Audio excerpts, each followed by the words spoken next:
Ang mga kongresista, partikular si Martin Romualdez, ay inuugnay sa aligasyon ng pagbili umano ng mga perma para sa Charter Change Bill sa ilalim ng People's Initiative. Ayon sa ulat, marami sa mga miyembro ng Kongreso ang sangkot sa iligal na pamamahagi ng perma para sa bagong batas na inaasahang magbibigay ng mas mataas na kapangyarihan sa mga kongreso sa bansa. May espekulasyon din na tungkol sa posibleng pagiging Prime Minister ni Martin Romualdez kapag naaprubahan ang nasabing batas. Ang ilang ahensya tulad ng DOLE at DSWD ay nabanggit din sa kontrobersyal na issue ng pagbili sa mga perma ng mamamayan na nagdudulot ng pagkabahala sa mga netizens hinggil sa kakulangan ng kaalaman ng ilang tao ukol dito. Well, isang kahitong katunayan na dapat nating pagkatutukan. Ngunit bago ang lahat, siguraduhin mag-subscribe at i-hit ang notification bell para sa patuloy na pagtutok sa mga sulyap ng bagong balita sa Boses ng Masa.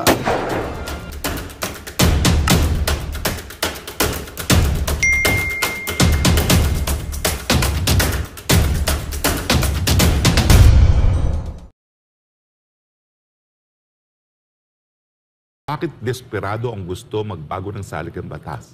Ang babaguhin nilang probisyon, kung paano boboto ang Kongreso kung ang Kongreso mismo ang magsusumite ng proposal sa taong bayan kung paano babaguhin ang saligang batas. Sa ngayon po, ito ay voting separately. Kasi kung voting jointly po yan, talo ang Senado. Dahil 24 lang ang Senado, 318 ang Kamara de Representante. Pero isipin nyo naman po, kung ang ordinaryong batas ay dumadaan sa separate voting ng parehong chambers of Congress, bakit pag proposal na amendahan ang pinaka-importanting batas sa buong bansa, ang saligang batas, voting jointly sila? Hindi atatama yun, no? So kaya nga ang gusto nila, tanggalin na yung balakid na yan ng masunod na ang Kongreso.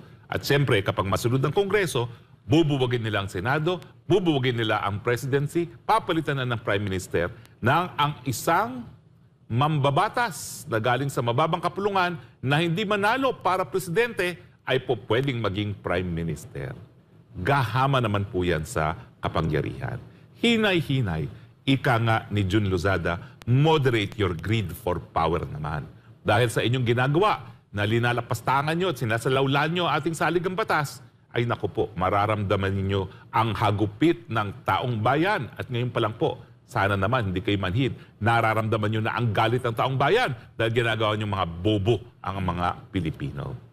Attorney, bago lang sa ibang balita, sapat ba yung People's Initiative na paraan para sa pagbabago ng ating saligang batas? Pagdating lalo na sa pagbabago sa mga probisyon o ilang probisyon sa pang-ekonomiya. Binasa ko uli kasi yung desisyon ng Lambino, no? At ang sabi ng Korte Suprema, bagamat yan ay meron ng implementing law, yung ROCO law, para nga ipatupad ang amendment, pwede lang yan kung isa lang ang babaguhin sa saligang batas. So sinunod naman itong mga nasa likod ng bribery initiative na isa lang ang babaguhin nila. Yung voting jointly instead of voting separately kapag Kongreso ang nag-propose ng mga pagbabago sa saligang batas. Pero ang sabi din doon sa desisyon ng Korte Suprema, kapag maramihan naman ang pagbabago, yung revision na tinatawag ay hindi sapat yung batas na ROCO law para ipatupad itong People's Initiative. Malinaw po yan, no? Pero halimbawa, attorney, kumbaga, nakita nila na isa sa mga harang siguro o hadlang para lubusan na ma-edit, mabago yung ating konstitusyon na yung voting separately. So isusulong nila yung People's Initiative. And after noon, posibleng sila na magkakaroon ng either or CONAS yung possible niyan, di ba?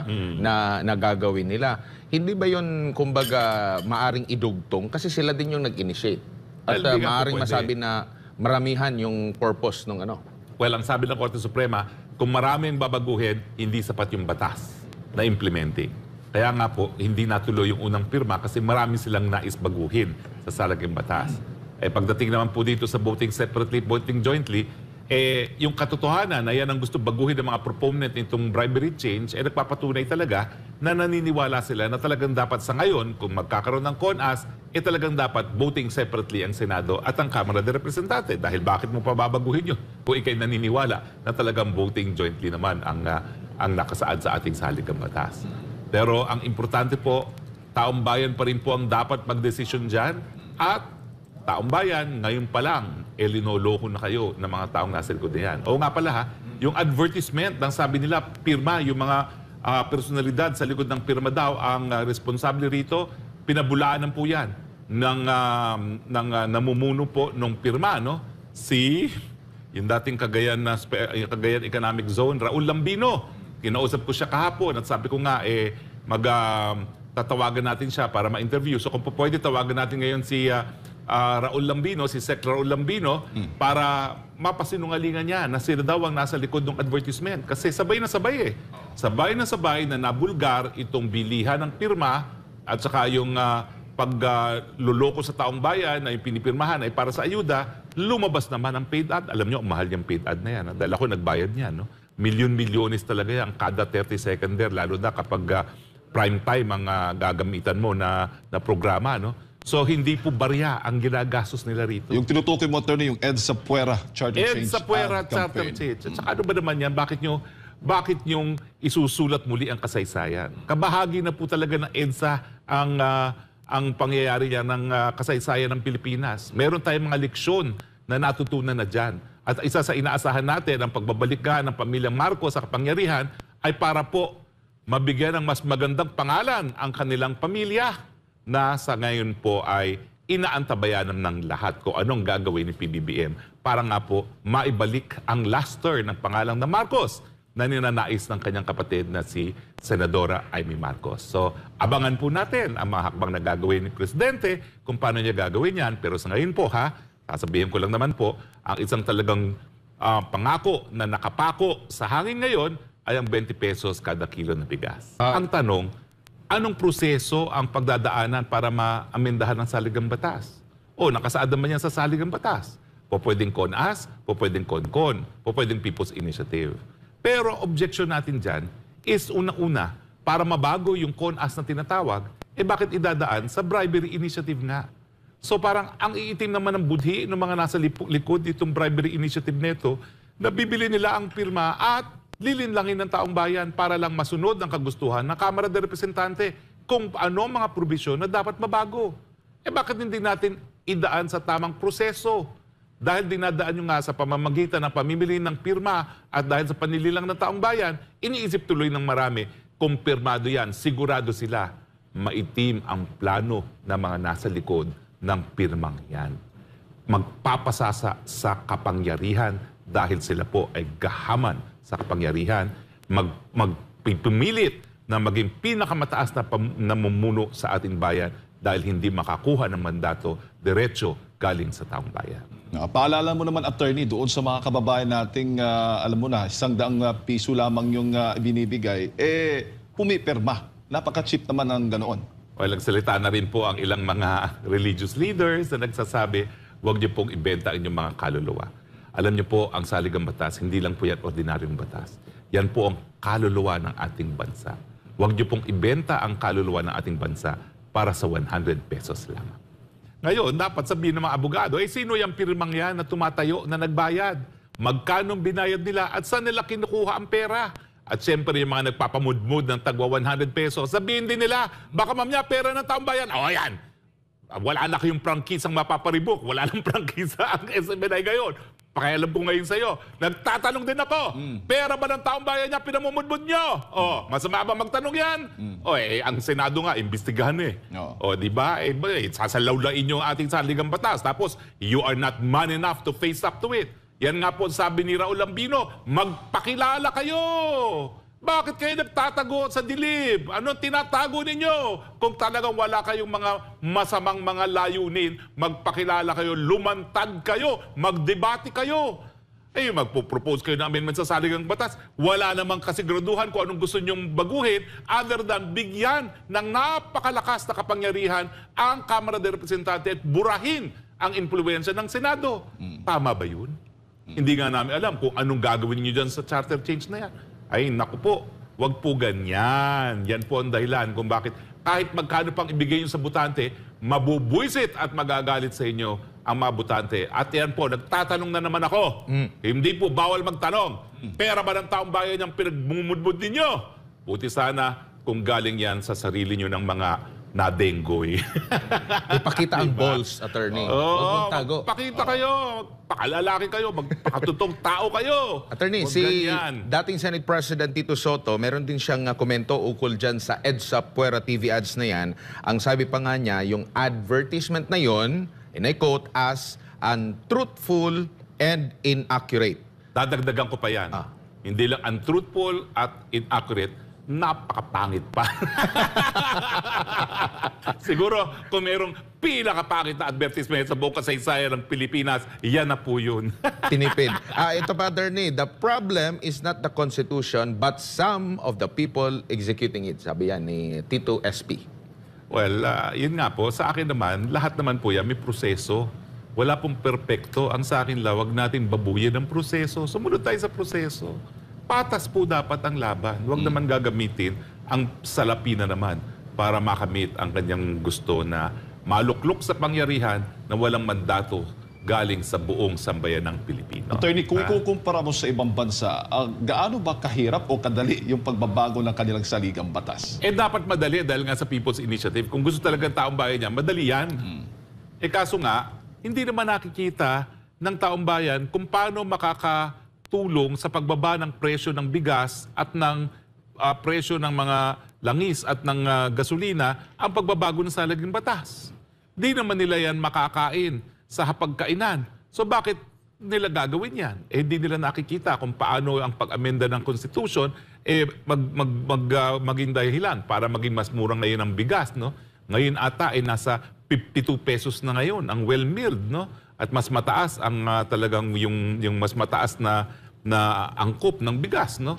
Ay paano naman 'yan makakatulong sa pagbaba ng presyo ng bigas? O sabi nila, kapag pinayagan ng pag-aari ng lupa, mas uudlad ang ating ekonomiya. Bakit? Isa nga sa pinakamaunlad na ekonomiya natin. Kaya nga si PBBM na mismo nagsabi, hindi niya kinakailangan ng charter change para lang magkaroon ng pag-unlad. Kasi without charter change, 2 taon na siya sa posisyon. O di ba? Kahit anong pula natin sa administrasyon ni PBBM, talaga naman po isa sa pinakamalakas na ekonomiya ang Pilipinas. O, tama si PBBM na hindi niya kinakailangan ng charter change. Kaya nga hindi ko maintindihan kung bakit yung sarili niya mga kamag-anak nagpipilit, bagamat yung sarili niyang kapatid, inulit naman yung sinabi niya na hindi kinakailangan, sabi nga ni SAP, si Super, ano tawag yun? Ate ng Pangulo. Ng Pangulo, na talagang yan din ang posisyon ng kanyang, ano tawag sa batang kapatid sa Ilocano? Ading ba yun? Ading. Ading, sabi ng Ading na hindi niya kinakailangan ng charter change, no? And attorney, bago lang tayo mag-break, meron din pahayag itong si dating Senador Ping Lacson ukol nga dito sa Kuno, People's Initiative. Ang sabi niya dito, nakikita na flash sa screen natin, People's Initiative, as the term implies, is the most democratic mode to amend Constitution of the Republic of the Philippines. It is paradoxically undemocratic to resort to bribing the people to take that initiative, attorney. Oo nga. So, people ha, huwag kayo magpapauto. Hindi po nanggaling sa atin yang taong bayan. Galing po yan doon sa mga gahaman sa kapangyarihan na nais makarating sa pinakamataas na pwesto sa ating bayan na hindi binibigyan ng mandato galing sa buong sambayan ng Pilipinas. At dugdug ko lang, kamakailan lang din ay inihayag din ni Congressman, 3rd District Congressman Isidro Ungab, dati din itong chairman ng accounts, tama ba? Appropriations pala, Appropriations sa panahon ni oo. Pangulong Rodrigo Duterte. Ang nabanggit niya, meron na rin sa kanyang lugar, 3rd District, nung una, si Congressman Polong nagsabi sa 1st District, meron na daw nag-iikot at nanunuhol ng 100 pesos nga. Dito naman sa kanyang distrito sa 3rd District sa Davao City, meron na daw ding nag-iikot at sinasabi na ang nakarating sa kanya, ito ay mga organized na mga leader at organizer mula sa PBA party list ni Congresswoman Migs Nograles. At muli niyang iginiit, hindi for sale ang mga Dabawenyo. Well, ang sasabihin ko lang po kay Congressman Ungab at kay Congressman Pulong, hindi rin po for sale ang Pilipino full stop. Yan. Hindi lang po mga taga Davao at papatunayan po yan ng sambayan ng Pilipino. Ang video na ito ay napaka-iskandaloso. Napakasakit. Napakasakit. Grabe yung trato sa mahihirap. Yes. Mga mahihirap po ito. Sino muna yon, Eric? Sino yon? Hindi nagpakilala to, ma'am. Pero, anong NGO yan? ang pakilala NGO dito, ba? ma'am, ay Quezon City Urban Poor Coordinating Council. Is that, I'm just curious, is that CPP? No, NGO affiliated or accredited sa Quezon City Hall. Okay. So, i-check natin sila kung itong video na ito ay galing sa pagpupulong na ito. Tatlong bagay nakita namin ni Ma'am Lorraine, ni Brother Franco at sa Laban Kasamang Bayan. Number one, sinabi niya, di ba tinutulungan tayo ni Congressman ng TUPAD at AX? Excuse me Binibigyan kayo. Binibigyan kayo. Ang TUPAD at AX po ay executive program for assistance to indigents, mga mahihirap. At hindi po yan kay Congressman na programa. Programa yan ng gobyerno na sinimulan pa sa panahon pa ni Rodrigo Duterte. Ang AX before pa nga kay Digong nandyan na yan Alam niya ni Ma'am Lorraine kasi nag-DSWD Undersecretary siya doon. Hindi totoo po na ito ay mga programa ng kongresista. Isinasakay at sinasakyan ito ng mga congressman. Yeah. Mali po ang sinasabi na ang AX at TUPAD ay magiging permanenteng batas sa pagbabago ng konstitusyon. Isang malaking panluloko at kasinungalingan yan. Kaya we're calling on the Department of Labor Secretary Ben Laguesma, at kay Secretary Rex Gatchalian ng DSWD, please, mga cabinet secretary sa DSWD at DOLE, magpaliwanag po kayo dito. Are you involved? Are you in consent? Are you cavorting? Are you also in operations with this kind of anomalous, spurious, and questionable and dubious, nakakaduda, na mga maniobra gamit po ang entry point ng AX at TUPAD? Ito po yung mga programa para sa mga mahirap, subalit ginagamit na tungtungan para sa panluloko, kasinungalingan at mga manipulasyon sa charter change na alam natin na ay pakana ng mga politiko sa Kongreso. Sinabi na ng nagsasalita kanina. Pangalawa na nakita namin dito, malinaw po na ito ay isang nationwide grand scale. Kasi similarly, ganito din ang sinasabi sa Albay, sa Sorsogon, sa Iloilo, at pati na rin po sa Davao. At ang sinasabi nila, kailangan na nating pigilan ang mga nagsasawata sa ating development, which is one dyan ay ang konstitusyon. At kailangan tumulong tayo sa pamahalaan para mabago na ang ating saligang batas. Pero hindi nila sinasabi kung ano ang totoong layunin nito, ano ang sakop ng mga pagbabago. Basta AX at TUPAD dahil may pera na involved. Sa AX po, ma'am, between 2,000 to 3,000 hanggang 5,000. Sa TUPAD, between 5,000. So, napakalaki po na tulong ito sana sa mamamayan, lalo na sa mga mahihirap at naghihikaw sa buhay na kababayan natin. Ang pangatlo po na sinasabi dito, sino ang pumupundo sa pag-ikot ng mga formas? Sino nagbibigay ng allowance? Sino nagbabayad ng ads sa telebisyon? At sino po itong si Attorney Anthony Abad? Ito ba ay totoong abogado? Who is he? Yun ang nakalagay Siya doon. siya yung nag-initiate daw. Oo. At parang siya ang focal person na nakalagay sa form. At may isa pang law office na ginamit para lumabas na sa kanila nang galing ang inisyatiba. Ang tanong, gano'n na ba kababaw ang pagtingin nyo sa mamamayan na hindi nila maintindihan na ito'y gamit ng mga politiko? Tatlo, ang aking binanggit at ang panghuli kong pupuntuhan, bakit kayo naghanda, Kongreso, ng 14 billion pesos for referendum and plebiscito na hindi hiningi ng COMELEC at ibinunyag ni Congressman Lagman at sinugundahan ni Presidential Spokesman dati na si Harry Roque. At ang panghuli kong punto, bakit may 500 billion na pondo na nakalaan na unprogrammed at halatang halata na pinaghahandaan para imaniobra dito sa mga galawan na i-abolish ang sistema ng gobyerno ngayon at para panatilihin sa poder ang mga nasa Kongreso at ang Vice Presidente na opisina ay kanilang liligwakin at gagawing parlamentaryo para hindi na makaupo pa ang another Duterte like Sara Duterte sa isang presidential system. Ito po ay katanungan ng mamamayan ngayon na kumakalat. Bakit hindi nyo inaamin ito? Including ang very obvious, anomalous TV advertisement na inyong pinunduan. Ito ba'y galing sa pondo ng mamamayan, sa Kongreso?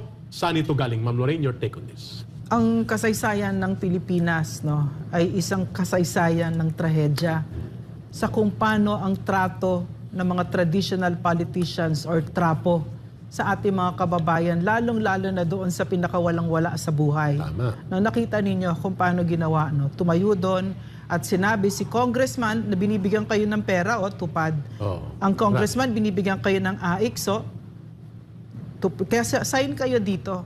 Yan, lahat yun kasinungalingan, no? At ang tingin nila, no, nakita ninyo kung bakit talaga ang Pilipinas hindi lumilipad. Because the politicians in the Philippines, yung mga trapo, are so invested in keeping the poor poor. Na ibibigay lang naman sa inyo 100, 200. Sabihin na natin, 1,000, no? Kasi sa ibang elections, 1,000. No? Sa Samar, 15,000 isang pamilya na. Per family member pa nga, no? Per family member, no? So, gusto ko lang makita ninyo kung bakit tayo hindi lumilipad at bakit yung mahihirap ay laging nandyan, no? Kasama dyan ang CPP, NPA, NDF, no? Napakaraming obstacles na kailangang i-hurdle ng ating mga kababayan na mahihirap. Kasama kami doon, no? Nanggaling kami sa kahirapan. Yung pamilya ko, yung tatay ko, yung mga lola ko, no? Nanggaling kami sa kahirapan. So I know what I'm talking about here. Now, and it's so cynical the way these politicians look at our countrymen, no? Na kasi yung pera na yon, no, limos yun eh. Limos yun. Pagkatapos nakita nyo pa pumalakpak pa yung mga kababayan natin, no, nung sinabihan sila ng isang kasinungalingan, no. So ano ba yung tamang gobyerno? Ano ba yung tamang gobyerno na namimigay ng limos? Yung patronage politics na tinatawag, yung padrino na pag binigyan kayo ng limos, ang tingin mo kay congressman ay Messiah at Savior at maraming salamat, iboboto kita ulit. Hindi ganon. Ang tamang pamamaraan dito ay binibigyan kayo ng kapangyarihan kasi ang pera na yan ay pera ng taong bayan yan. Hindi yan pera ni congressman. Hindi yan pera ng gobyerno, pera yan ng taong bayan. At dapat ang trabaho ng gobyerno, tinatanggal niya ang lahat ng mga indices of poverty. Bibigyan niya kayo ng mga eskwela, farm-to-market roads, healthcare, information, access to clean water, etc. All those index, in other words, nagsisilbi siya. Hindi siya nandito sa taas at nagbibigay ng limos. Okay, so ang ginagawa nitong mga trapo na ito, no, nakakagalit. Yes. Ang ginagawa nila, ang trato nila talaga sa mahihirap. Ay basahan. And gusto nila mahirap parati yan. Hindi kayo binibigyan ng pera na yan para bumuti ang buhay ninyo. No? May video muna na nakahanda, then magbibigay kami ng aming kuro-kuro, lalo na po sa napakaselan at napakasensitibong panloloko, grand scheme of lies and deception and manipulation against the people. Because the politicians in the Philippines ay mga trapo. Naging multo, kaduda-duda ang mga tao o personalidad o grupo sa likod nitong pagpapakalat ng pirma na naka-attach sa panloloko ng program ng DSWD na AIX at program ng DOLE na Tupad. At pati na po ang mga mayors itinuturo at mga iba pang tao ng mga congressional district representatives, mga congressman, ay involved sa pamumudmud ng mga forms na ito, subalit dinideny nila na galing ito sa kanilang mga congressman o sa House of Representatives. At ang ads ay nakita natin, Brother Franco, EDSA Puera. At sumakay na pati ang Kamatayan Party List Group ay magpapaimbestiga. Really? Mamaya analyze namin ni Ma'am Lorraine, pero may video muna na nakahanda. Then magbibigay kami ng aming kuro-kuro, lalo na po sa napakaselan at napakasensitibong panloloko, grand scheme of lies and deception and manipulation against the people. Yes, panoorin po natin ang video nito. Ito. Makinig na tayo. Mamaya explain na lang natin. Ito po yung form na ito para ito sa kinakalap ng ating mahal na congressman na signature campaign. Para saan po yung signature campaign? Para po sa pag-amyenda o sa pagbabago ng 1987 Constitution. Ito, para po gusto nila itong mabago. Kasi di ba marami na yung mga dati pang batas na hindi naman po naaangkop na sa panahon ngayon. So, ito po, kung sakali po ito napapabor po sa atin, marami po tayong makakalap si congressman dito, magkaroon po tayo ng charter change. Malaking tulong po ito sa atin. Bakit? Di ba po binibigyan tayo ni congressman ng AIX? Di ba po binibigyan tayo ni congressman ng tupad? Ang AIX po ba at tupad batas ngayon? Wala pong batas, di ba? Kung ito po magkaroon ng pagbabago, gagawain na pong batas ang AIX at tupad. Hindi lang po kayo, hindi lang po tayo makikinabang. Lahat na po ng mga kamag-anak natin. At buong Pilipinas po. Di ba po laking tulong giginhawa tayo? Meron tayong laging ayuda. Meron laking tulong po sa atin, di ba? O, kaya po, ito po, bilang